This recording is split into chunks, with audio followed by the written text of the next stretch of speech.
आप सभी को मेरा नमस्कार। मैं आदित्य आप सबका स्वागत करता हूं आपके अपने चैनल मिशन यूपीएससी में। आज मैंने फेडरल सिस्टम का पार्ट 4 बनाया है। इसके मैंने ऑलरेडी 3 पार्ट्स बना दिए हैं। So I will recommend you all before watching this part 4 you all must watch all the 3 parts. So मैंने पहले पार्ट में what is federal system and why do we need federal system in India explain किया, and मैंने दूसरे part में federal features in our Indian constitution explain किया, and third part में मैंने यूनिटरी फीचर्स स्टार्ट कर दिया है, जिसके कि मैंने पार्ट 3 में मैंने 4 पॉइंट्स मैंने डिस्कस किए। आज मैं 5th पॉइंट से आज ये डिस्कस करने वाला हूँ। सो आपको वीडियो कैसा लगता है मेरा, आप प्लीज मुझे कमेंट सेक्शन में जरूर बताएं। अगर आपको वीडियो अच्छा लगता है तो please hit like and subscribe my channel, and thank you very much.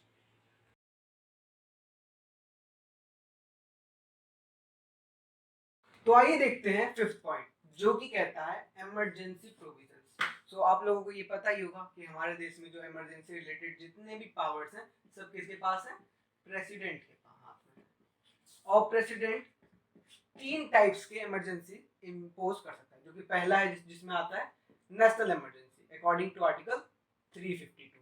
दूसरा होता है state emergency according to article 356, and तीसरा होता है financial emergency according to article 360।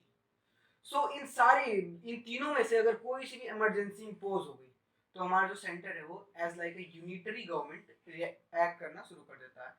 जैसे ही हमारे देश में कोई इमरजेंसी इम्पोज होती है तो जो स्टेट्स की पावर होती हैं वो हो जाती है जीरो, और जो यूनिट यानी कि हमारे सेंट्रल की और यूनियन की पावर जो होती है वो 100, यानी कि पूरी की पूरी पावर अथॉरिटी सब उनके हाथ में चली जाती है, और स्टेट सिर्फ एक नाम मात्र के रह जाते हैं। यहाँ तक कि कई केसेस में जब स्टेट इमरजेंसी जब इम्प्लाई करता है प्रेसिडेंट, तो स्टेट की जो गवर्नमेंट होती है, जो कि डेमोक्रेटिक गवर्नमेंट होती है, वो भी डिसॉल्व हो जाती है।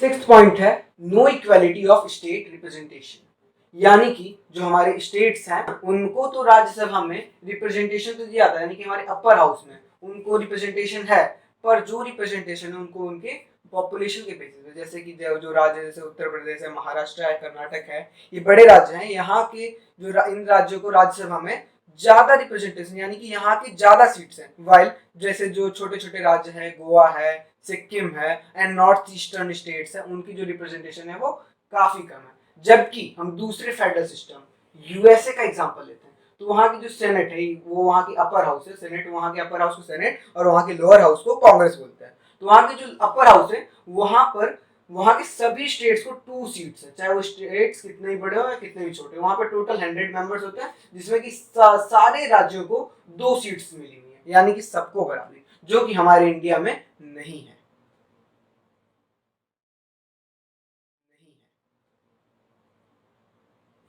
अब 7 पॉइंट आता है सिंगल सिटीजनशिप, यानी कि हम चाहे किसी भी राज्य के हो, चाहे हम दिल्ली के हो या फिर हम साउथ इंडियन किसी स्टेट के या फिर हम हिमाचल प्रदेश के, पर हमारी सिर्फ एक ही नागरिकता है, क्या है, वी आर इंडियन। हम ये नहीं बोल सकते we are Gujarati, we are Bihari, हमारी कोई ऐसी आइडेंटिटी नहीं है कि हम किसी स्टेट के बिलोंग करें या फिर हमारे पास किसी स्टेट स्पेसिफिक की आइडेंटिटी कार्ड हो।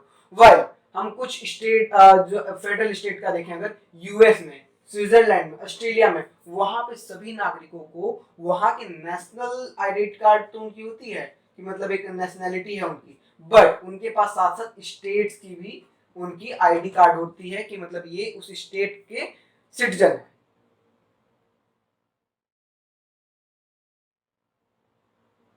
हमारा 8 पॉइंट आता है इंटीग्रेटेड जुडिशरी सिस्टम, यानी कि हमारे जो देश में सिर्फ एक ही सिस्टम ऑफ जुडिशरी है। जैसे कि सबसे ऊपर देखें हम, जो कि नेशनल लेवल पे होता है, वो होता है सुप्रीम कोर्ट, सभी स्टेट्स लेवल पे होता है हाई कोर्ट, जो कि हमारे देश में 24 हाई कोर्ट्स हैं, एंड जो तीसरे लेवल पे होता है और सेशन कोर्ट, बेसिकली वो सारे डिस्ट्रिक्ट वगैरह में होता है। बट हम जहां तक देखें कि हम यूनियन लिस्ट देखते हैं और स्टेट लिस्ट देखते हैं, तो कहीं ना कहीं इनके सब्जेक्ट डिफरेंट है, तो यहाँ पर लॉज भी तो डिफरेंट होने चाहिए, यहाँ पे जुडिशरी या फिर इनके जजमेंट भी तो डिफरेंट होने चाहिए। जैसे कि हम देखें दिल्ली में अगर कोई खुले में अल्कोहल कंज्यूम करता है तो दैट्स एन क्रिमिनल ऑफेंस, जबकि हरियाणा में अगर करता है that's not a criminal offence. अगर वो पब्लिक प्लेस में नहीं कर रहा, बहुत सारे लोगों के बीच में वो अल्कोहल कंज्यूम नहीं कर रहा है, अगर कहीं भी कर रहा है तो दैट्स नॉट क्रिमिनल ऑफेंस, जबकि दिल्ली में। तो जाहिर सी बात है, जब सभी स्टेट्स की जब प्रोविजंस डिफरेंट है, रूल्स डिफरेंट है, तो वहां की जुडिशरी भी डिफरेंट होनी चाहिए, बट हमारे देश में नहीं है। हमारे देश में पूरे देश के लिए सिर्फ एक लेवल ऑफ जुडिशरी सिस्टम है, जो कि पूरे देश के लिए इक्वल जजमेंट पास करता है। सो फ्रेंड्स, आज के इस वीडियो के लिए सिर्फ यही 4 पॉइंट्स थे। आगे की वीडियो में मैं और जो भी पॉइंट्स बचे हैं, 6 पॉइंट्स बचे हैं, तो वो मैं कवर कर दूंगा। तो ये सारे पॉइंट्स एम लक्ष्मीकांत से लिए गए हैं एंड ये सारे पॉइंट्स सिविल सर्विसेज के पर्सपेक्टिव से कवर किए गए हैं और साथ ही क्लास 11th के बच्चे या फिर ग्रेजुएशन के बच्चे, अंडर ग्रेड जो भी हैं, उनके लिए भी काफ़ी हेल्पफुल कंटेंट है। सो आपको कैसा लगा कंटेंट, आप कमेंट में जरूर बताइएगा और साथ साथ अगर अच्छा लगा हो तो please hit like and subscribe my channel. Thank you very much.